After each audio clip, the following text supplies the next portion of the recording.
Kailan niyo po nalaman na yun ang isinulat niya sa kanyang Certificate of Candidacy na siya ay residente ng Barangay Tibag?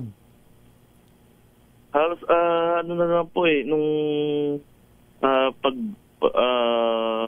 yung sa candidacy, ngayon pong latest po. Noon lang. O, tapos po, tapos nilagay niya po doon, syempre mag-check din po kami mismo.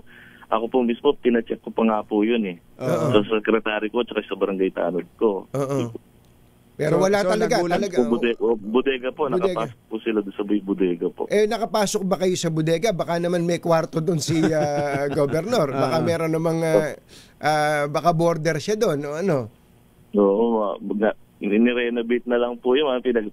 Pinagawa na lang po nila ng ganun Ginawa talagang residential ngayon. Opo, yun pong pero yung mismong building, hindi po yung sa loob po. Yun po yung sa pinapakita nila sa picture. Siyempre po, bilang siyempre, domicile ka, dapat doon ka tumitira, may picture ka talaga na pagsimula noon, nandun ka na, nung nag-register ka ng COC, di ba ba?